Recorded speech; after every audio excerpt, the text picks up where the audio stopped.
Hello दोस्तों, आप सब लोगों का स्वागत है एक बार फिर से टेट क्विज लेट्स लर्न नामक चैनल पर। मैं राहुल शुक्ला। पहला वीडियो आप लोगों को मिल गया था, लेकिन उसमें कुछ दिक्कतें आई, जिसमें वो बीच बीच में काफ़ी ब्लर था वीडियो। तो उसके लिए अब लाइव ना करके आप लोगों को रिकॉर्डेड वीडियो, जब तक लाइव की सही तरीके से सारे नहीं सही हो जाते हैं तो तब तक रिकॉर्डेड वीडियो आपको मिलेंगे। देखिए, आज पढ़ाई के पहले एक बात कर लेते हैं कि आखिर सीडीपी जो सब्जेक्ट है वो हमारे टीचिंग एग्ज़ाम में इतना इम्पोर्टेंट क्यों हो जाता है। देखिए, सीडीपी जो सब्जेक्ट है, अगर हम मेन एग्ज़ामों की बात करें, जैसे हमारा सबसे पहले एग्ज़ाम होता है एक यूपी टेट का, ठीक। एक हमारा एग्ज़ाम होता है रीट का, जिसको राजस्थान की परीक्षा, और एक होता है हमारा यूपी का सुपर टेट,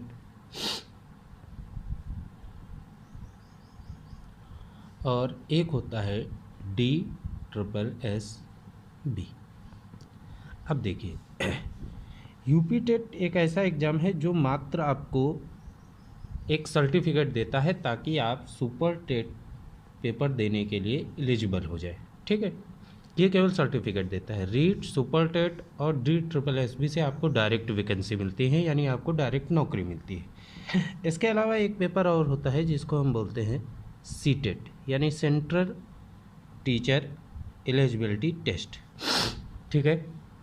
अगर हम एक लाइन से बात करें तो सीटेट में 30 क्वेश्चन आते हैं सीडीपी के, ठीक। लेकिन अगर हम देखें तो इसमें हिंदी के 15 क्वेश्चन, अगर आपकी दूसरी लैंग्वेज इंग्लिश है या संस्कृत है तो उसके 15 क्वेश्चन, मैथ के 15 क्वेश्चन और ईवीएस के लगभग 15 क्वेश्चन। ये 15 क्वेश्चन, ये चारों पैटर्न में पेडोलॉजी पूछी जाती है, यानी आपका सीडीपी सब्जेक्ट पूछा जाता है। तो टोटल अगर देखें तो सीटेट में कितने क्वेश्चन बन जाते हैं, 30 क्वेश्चन तो डायरेक्ट आते हैं, उसके बाद में 15 15 15 15, यानी टोटल आपके क्वेश्चन कितने बन जाते हैं, 90 क्वेश्चन बन जाते हैं 150 में। 150 में 90 क्वेश्चन बन जाते हैं, और 90 क्वेश्चन ही आपको जनरल वाले बच्चों को पास होने के लिए 90 नंबर लाना ज़रूरी होता है। यानी कि केवल सीडीपी सब्जेक्ट ऐसा है कि अगर उसको आप मजबूत कर लेंगे तो आप बहुत हद तक पेपर क्वालिफाई कर सकते हैं, ठीक। उसके बाद में अगर हम यूपी टेट में आते हैं तो इसमें 30 क्वेश्चन आते हैं सीडीपी से रिलेटेड, रीट में भी 30 क्वेश्चन आते हैं सीडीपी से रिलेटेड, और आपका सुपर टेट में भी 30 क्वेश्चन आते हैं सीडीपी से रिलेटेड। उसके बाद में DSSB में 100 क्वेश्चन आते हैं। कायदे से इस बात को याद रखिएगा, 100 क्वेश्चन सीडीपी से रिलेटेड पार्ट बी में। सबसे ज़्यादा अगर कहीं सीडीपी से क्वेश्चन आते हैं तो DSSB में क्वेश्चन आते हैं, ठीक है।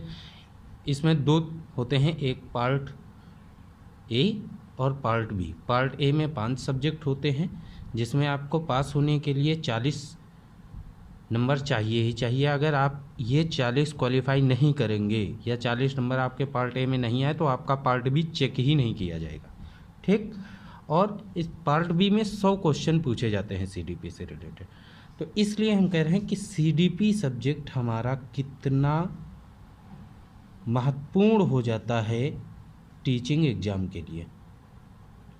टीचिंग एग्ज़ाम के लिए हमारा सीडीपी सब्जेक्ट बहुत ही महत्वपूर्ण हो जाता है।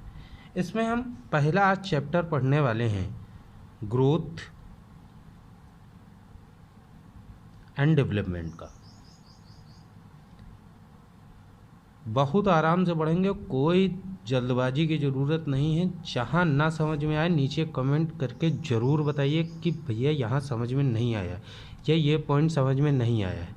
एक बार नहीं 10 बार वीडियो बना करके आप तक पहुंचाया जाएगा, लेकिन उसको आप पढ़िए ज़रूर और उसका रिवीजन ज़रूर करिए। अभी हम आपके सामने जो नोट्स दिखाने वाले हैं, जिससे पढ़ाने वाले हैं, वो मैंने खुद बनाए हैं, और इसी तरीके से आप भी उन नोट्सों को तैयार करते रहिए। जैसे देखिए, सब्जेक्ट चालू करते हैं। जैसे आपका ये देखिए, आपका पहला टॉपिक है ग्रोथ एंड डेवलपमेंट का। आखिर ग्रोथ एंड डेवलपमेंट है क्या? देखिए, ग्रोथ कहलाती है हमारी वृद्धि। ग्रोथ क्या कहलाती है? वृद्धि। और डेवलपमेंट क्या कहलाता है? विकास। डेवलपमेंट क्या कहलाता है? विकास। अब वृद्धि एवं विकास है क्या, इसको समझने के लिए अगर हम देखें तो देखिए, वृद्धि एवं विकास को अगर हम समझें तो किस तरीके से समझ सकते हैं। जैसे मान लीजिए ये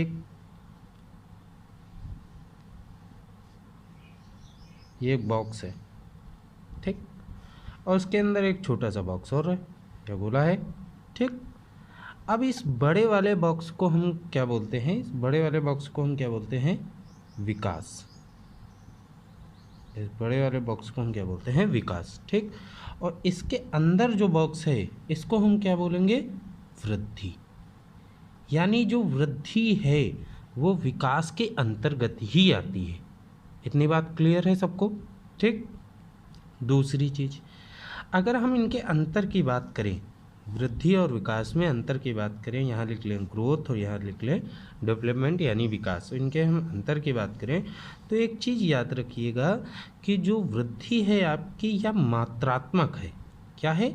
मात्रात्मक। यानी वृद्धि को मापा जा सकता है। अब कह दो कैसे? देखो भाई, लंबाई, किसी व्यक्ति की लंबाई को आप माप सकते हैं ना। मोटाई, इन सबको हम क्या कर सकते हैं? माप सकते हैं। तो वृद्धि जो होती है वो मात्रात्मक होती है, लेकिन जो डेवलपमेंट है वो मात्रात्मक के साथ साथ गुणात्मक भी होता है। मात्रात्मक के साथ साथ क्या होता है? गुणात्मक भी होता है। जैसे कुछ चीज़ें ऐसी होती हैं जिनको हम मापा नहीं जा सकता, जैसे आपकी समझ, बुद्धि का विकास है। ये सारी चीज़ें जो हैं इनको मापा नहीं जा सकता। इनको केवल ये तो अब भाई कहा नहीं जा सकता कि आज मान लीजिए किसी लड़के का नाम है नितिन, आज इसकी जो समझ है वो 250 ग्राम बढ़ गई, ऐसे बोल सकते? नहीं बोल सकते। तो यानी ये गलत है, ठीक। अब देखिए, वृद्धि और विकास में अभी भी किसी को कोई दिक्कत? जो मात्रा, दूसरी एक महत्वपूर्ण बात और, जो आपकी वृद्धि है वो क्या होती है? एक निश्चित समय तक आपकी क्या होती है? निश्चित समय तक होती है और उसके बाद में क्या हो जाती है? रुक जाती है। क्या हो जाती है? रुक जाती है, ठीक। लेकिन जो आपका विकास है यह सतत चलने वाली प्रक्रिया है। ये सतत चलता है, यानी जीवन पर्यंत चलता रहता है। इसीलिए इसको बोलते हैं womb to tomb. Womb to tomb का मतलब होता है कि गर्भ से लेकर के गर्भ से कब्र तक, गर्भ से लेकर के कब्र तक चलने वाली जो प्रक्रिया है वो क्या कहलाती है? आपकी विकास, ठीक। अब देखिए, विकास के कुछ आपको टाइप्स मिलेंगे, ठीक, यानी डेवलपमेंट के टाइप्स। पहला है फिजिकल, फिर है कॉग्निटिव। टोटल 6 होते हैं: physical, cognitive, emotional, social, moral और लैंग्वेज। अब देखिए, जो फिजिकल, कॉग्निटिव, इमोशनल और सोशल है, ये 4 जो हैं इनको हम मेन डेवलपमेंट यानी मुख्य विकास मानते हैं, या मुख्य विकास के चरण मानते हैं, ठीक। क्यों? क्योंकि कॉग्निटिव में ही यानी संज्ञान पक्ष में कौन सा शामिल होता है? लैंग्वेज। और सोशल में कौन सा शामिल होता है? मॉरल। इसको आप वीडियो रोक करके आप नोट भी करते जाइएगा, ठीक, केवल देखते ना रहिएगा वीडियो। देखिए, physical, cognitive, emotional, social, moral और लैंग्वेज। ऐसे तो टोटल 6 हैं, लेकिन अगर मुख्यतः पूछे जाएं तो मुख्यतः 4 हैं, फिजिकल, कॉग्निटिव, इमोशनल और सोशल। क्यों? क्योंकि कॉग्निटिव के अंतर्गत कौन सा आ जाता है? लैंग्वेज, और सोशल के अंतर्गत कौन सा आ जाता है? मॉरल। इतनी बात सभी लोगों को क्लियर है? ठीक, इसके आगे बढ़ते हैं। अगर हम फिजिकल डेवलपमेंट की बात करते हैं, यानी कि शारीरिक विकास की बात करते हैं, तो इसमें मोटर डेवलपमेंट आता है। क्या आता है? Motor development. मोटर डेवलपमेंट जो होता है वो 2 तरीके का होता है। इसे अभी आप ना देखिएगा, हम इसको अभी आपको आगे सिद्धांत में बताएंगे। जो मोटर डेवलपमेंट होता है ये 2 प्रकार का होता है, एक ग्रॉस मोटर और दूसरा फाइन मोटर। अब ग्रॉस मोटर क्या है या फाइन मोटर क्या है? देखो, जहाँ कहीं भी बड़ी मांसपेशियों का प्रयोग हो उसको कहते हैं हम स्थूल गतिक या ग्रॉस मोटर। इतना याद रखिए, चाहे यहाँ पर लिख लीजिए कि जहाँ पर भी बड़ी मांसपेशियों का यूज होता है उसको हम क्या बोलते हैं? Gross motor. और जहाँ छोटी मांसपेशियों का प्रयोग होता है उसको हम क्या बोलते हैं? फाइन मोटर या सूक्ष्म गतिक। इतनी बात सभी को क्लियर है? ठीक, इसके बाद में अगर हम स्टेजों पे इनके आते हैं, देखिए स्टेज पे आते हैं तो इसमें एक स्टेज अभी नहीं लिखी हुई है। एक स्टेज होती है जिसको हम बोलते हैं, अगर देख लीजिए एक मिनट, एक स्टेज होती है इसकी जिसको हम बोलते हैं प्रसव पूर्ण अवस्था। क्या बोलते हैं? प्रसव पूर्ण अवस्था। ठीक, यह इसको बोलते हैं prenatal stage. Prenatal stage. Prenatal stage केवल इसकी अवधि पूछ ली जाती है। ठीक, कि प्रीनेटल स्टेज कब से कब तक के लिए होती है। तो प्रीनेटल जो स्टेज होती है इसको आप 3 तरीके से बता सकते हो। कैसे कैसे? जैसे 9 मंथ एंड 10 डेज, यानी करीब 9 महीने और 10 दिन, या इसी को हम बोलते हैं 280 दिन। कितने? 280 दिन। या इसी को हम बोलते हैं 40 से 42, नहीं 40, केवल 40 वीक। ये 3 में से कोई एक दिया होगा आपको पेपर में, और आपसे पूछ लेगा कि प्रीनेटल स्टेज कौन सी होती है। एक चीज़ याद रखिएगा, प्रीनेटल स्टेज जो है वो सबसे ज़्यादा तेज़ी से विकास प्रीनेटल स्टेज में ही होता है। लेकिन सबसे ज़्यादा तेज़ी से विकास अगर किसी में माना जाता है तो वो इन्फेंसी में माना जाता है। क्यों?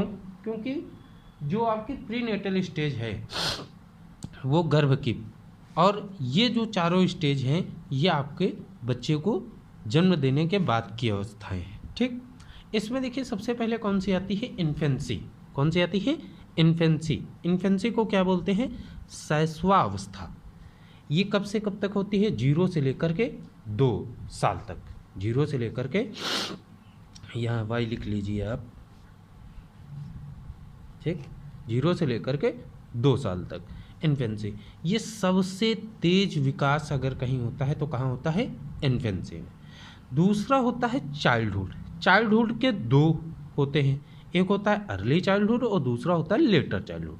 अर्ली चाइल्डहुड को बोलते हैं पूर्व बाल्यावस्था। इसमें भाषा का विकास बहुत तेज़ी के साथ होता है। सर्वव्यापी न्याय अगर पूछ लिया जाए कहाँ पर होता है तो अर्ली चाइल्डहुड में होता है। प्री गैंग एज, सबसे ज़्यादा पूछे जाने वाला क्वेश्चन कि प्री गैंग एज कौन सी है, तो अर्ली चाइल्डहुड है, जिसकी एज क्या है? 2 से 6 वर्ष। ठीक, अब लेटर चाइल्डहुड को बोलते हैं उत्तर बाल्यावस्था। उत्तर बाल्य जो अवस्था जो होती है वो एलिमेंट्री स्कूल एज होती है और गैंग एज होती है। सबसे ज़्यादा बच्चा यहीं फंसता है कि प्री गैंग एज और गैंग एज। तो प्री गैंग एज याद रखिएगा, प्री गैंग एज जो है वो अर्ली चाइल्डहुड है और जो गैंग एज है वो लेटर चाइल्डहुड है। लेटर चाइल्डहुड की अवधि क्या होती है? 7 से लेकर के 11 वर्ष तक। इसके बाद में आ जाता है एडोलेसेंस, यानी कि किशोरावस्था। किशोरावस्था जो होती है वो 12 से लेकर 18 या 12 से लेकर के 19 या 11 से लेकर के 18, ऐसे ही आपको अलग अलग किताबों में मिल जाएगा। ठीक, लेकिन 12 से 18 हम मानते हैं। तो इसको हम तनाव एवं तूफान की अवस्था मानते हैं और इसमें संघर्ष होता है बच्चे में। अब कह दो तनाव या तूफान की अवस्था क्यों? क्योंकि 12 से 18 वर्ष की उम्र एक ऐसी उम्र होती है जिसमें बच्चा उसके सामने कई रास्ताएं खुल जाते हैं या उसके सामने कई कारण आ जाते हैं जिसको हम तनाव एवं तूफान की अवस्था या संघर्ष की अवस्था बोलते हैं। ठीक, अब विकास को प्रभावित करने के लिए कुछ कारक भी हैं भाई। अगर कोई अच्छी चीज़ होती है तो उसको प्रभावित करने वाले कारक भी होते हैं। ऐसा होता ही नहीं कि किसी अच्छी चीज़ को प्रभावित करने वाले कारक ना हो। ठीक, तो कुछ फैक्टर हैं जो इफेक्ट डालते हैं किस पर? ग्रोथ और डेवलपमेंट पर। तो ये दो तरीके से हम लोगों ने दिए, एक इंटरनल और दूसरा एक्सटर्नल। इंटरनल का मतलब होता है जो आंतरिक कारक होते हैं और एक्सटर्नल का मतलब होता है जो बाह्य कारक होते हैं। अब देखिए इंटरनल कारक में कौन कौन से आ जाते हैं, जैसे आपका डिसीज यानी रोग। यदि अगर किसी बच्चे के रोग है कोई, तो वो ग्रोथ और डेवलपमेंट कैसे कर पाएगा? अगर उसकी बुद्धि कम है तो वो ग्रोथ और डेवलपमेंट उसका अच्छी तरीके से नहीं होगा।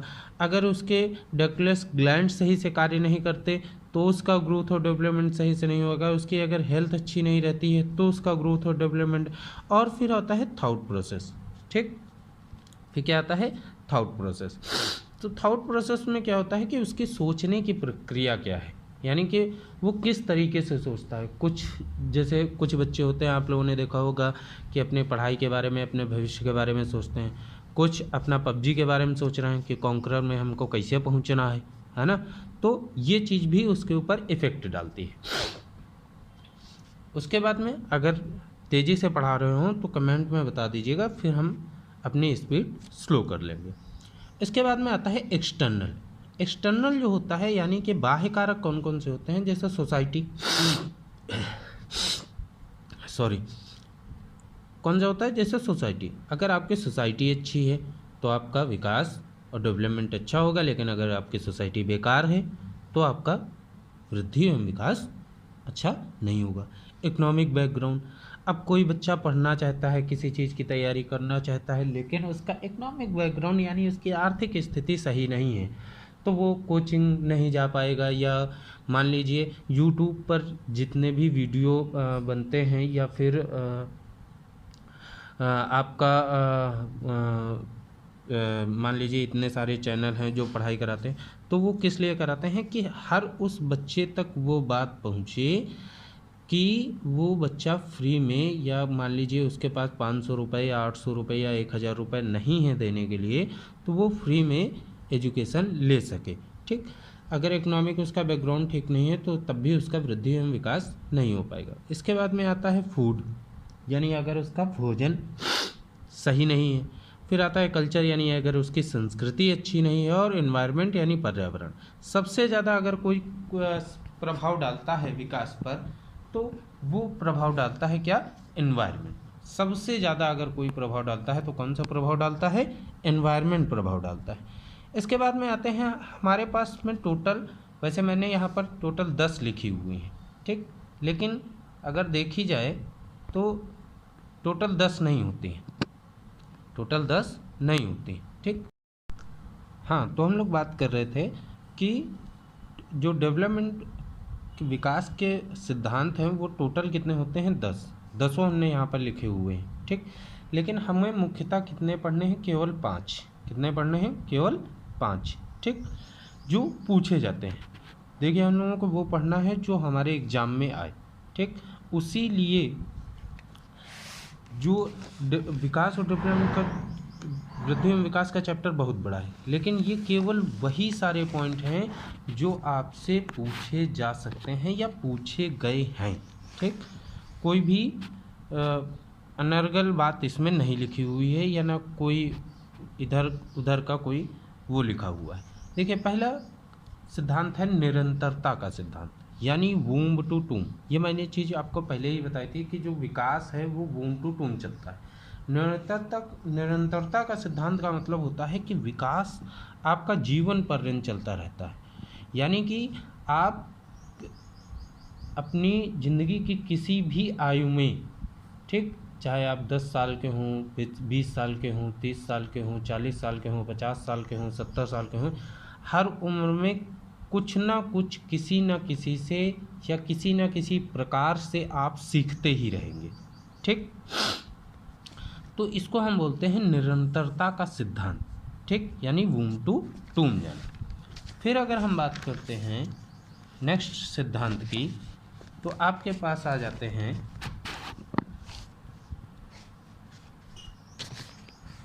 विकास की दिशा का सिद्धांत।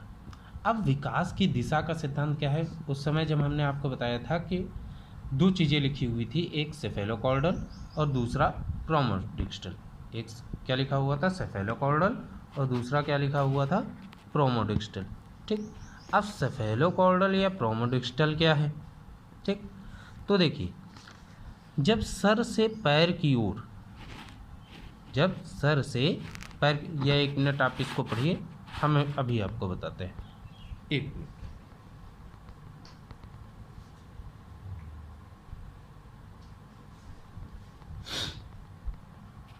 हाँ, देखिए, एक होता है विकास की दिशा के सिद्धांत में, एक होता है सर से पैर की ओर जाना, और दूसरा होता है मध्य से बाहर की ओर जाना। तो सर से पैर की ओर या मध्य, सर से पैर की ओर विकास जब होता है तो इसको हम लोग बोलते हैं सेफेलोकॉर्डल, और जब मध्य से बाहर की ओर विकास होता है तो उसको हम क्या बोलते हैं? प्रोमोडिस्टल। जब सर से पैर की ओर हो तो उसको सेफेलोकॉर्डल, और जब मध्य से बाहर की ओर हो तो हम उसको क्या बोलते हैं? प्रोमोडिस्टल। उसके बाद में जो तीसरा सबसे महत्वपूर्ण है वो है व्यक्तिगत विभिन्नता का सिद्धांत। व्यक्तिगत विभिन्नता तो हमने आपको बताया था पर्यावरण और आनुवंशिकी सबसे ज़्यादा प्रभाव डालती है। व्यक्तिगत विभिन्नता का सिद्धांत का मतलब ये होता है कि हर एक व्यक्ति दूसरे व्यक्ति से अलग होता है, चाहे वो शारीरिक बनावट की आप बात कर लीजिए, या फिर बुद्धि में बात कर लीजिए, या विकास में बात कर लीजिए, या उसके रुचि में विकास कर लीजिए। अब ये तो ज़रूरी है नहीं कि आपको जो अच्छा लगता हो वो दूसरों को भी अच्छा लगता हो, ऐसा नहीं। जैसे मान लीजिए आपका कोई मित्र है, ठीक, उसको, जैसे मान लीजिए आपका कोई मित्र है नितिन, ठीक, उसको बैंकिंग के मामले में या किसी अन्य मामले में अधिक जानकारी है, लेकिन आपको उसके मामले में जानकारी कम है।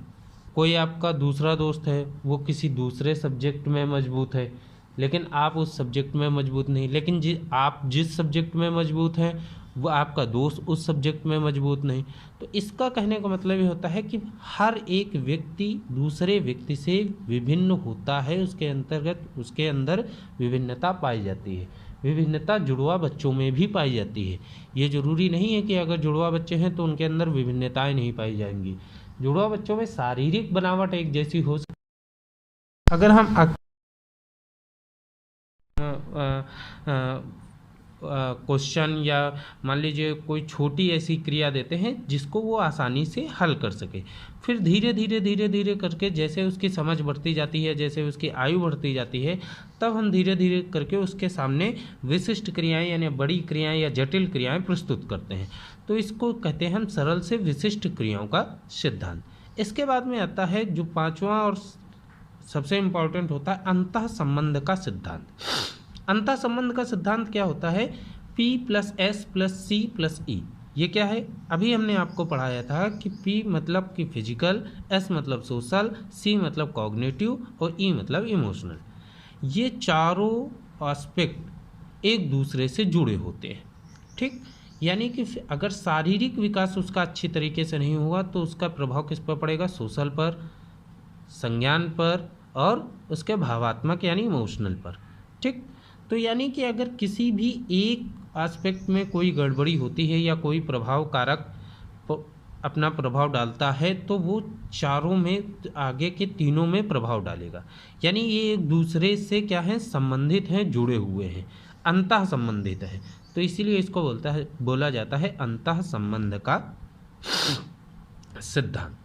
इसके बाद में आते हैं, अगर हम कॉग्निटिव डेवलपमेंट की बात करते हैं, ऐसे तो बहुत सारे हैं, जैसे आप लोग देख रहे होंगे प्रिंसिपल ऑफ यूनिफॉर्म पैटर्न, या आपको एकीकरण का सिद्धांत, पूर्वानुमान का सिद्धांत, विकास की परिपक्वता, सीखने का उत्पाद, रैखिक बनाम रैखिक व्यवस्था के सिद्धांत। लेकिन आपको जो हमने 5 बताई, ये 5 ही सबसे ज़्यादा पूछे जाते हैं और पूछे गए हैं। इसके बाद में आता है कॉग्निटिव डेवलपमेंट। कॉग्निटिव डेवलपमेंट का मतलब संज्ञानात्मक विकास।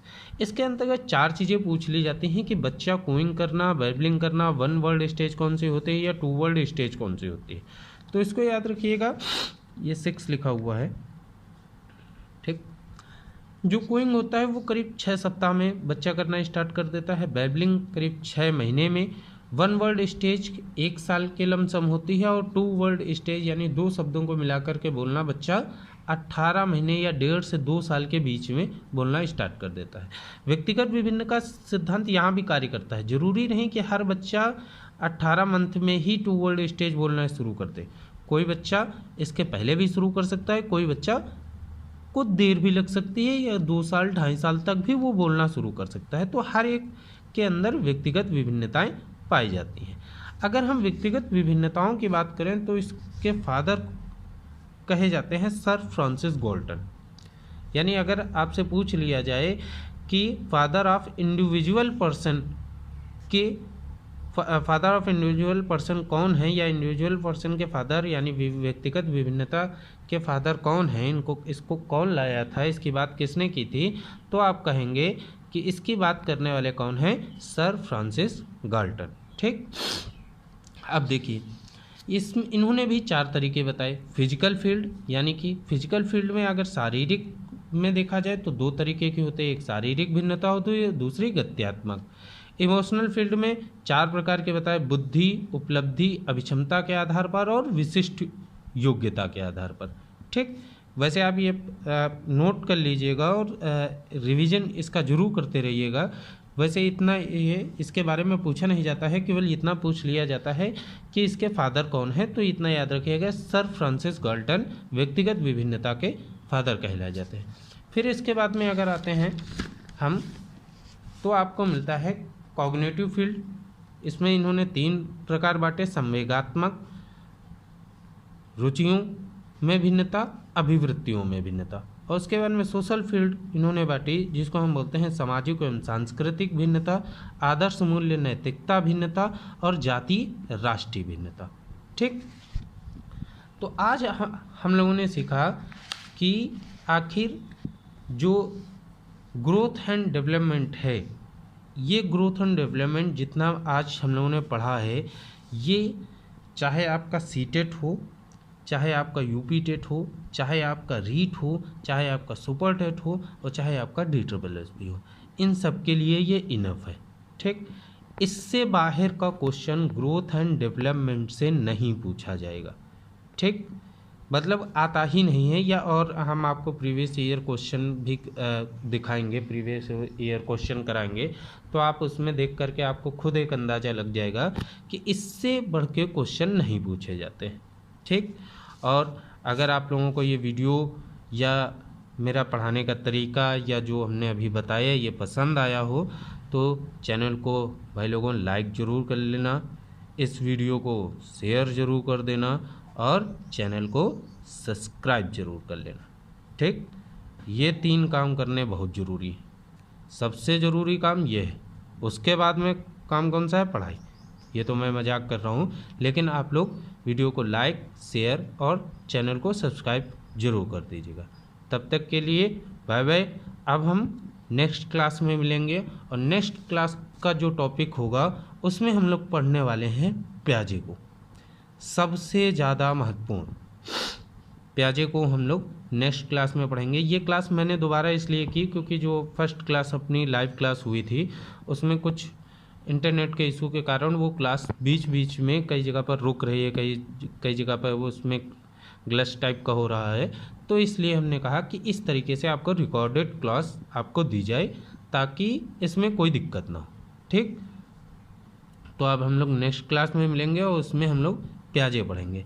इससे रिलेटेड कोई भी दिक्कत हो, इससे रिलेटेड अगर आप लोगों को कोई भी दिक्कत हो तो आप कमेंट बॉक्स में बता सकते हैं। दूसरी चीज़, अगर आपको PDF चाहिए या मान लीजिए कमेंट नहीं आपका, अगर कई सारे कमेंट आ जाते हैं तो मान लीजिए, वैसे कोशिश यही रहती है कि हर एक कमेंट पढ़ी जाए, ठीक। लेकिन अगर तब भी आपको, तो हम आपको एक नंबर दे रहे हैं जिस पे आप अपना नाम लिख करके और व्हाट्सअप कर दीजिएगा।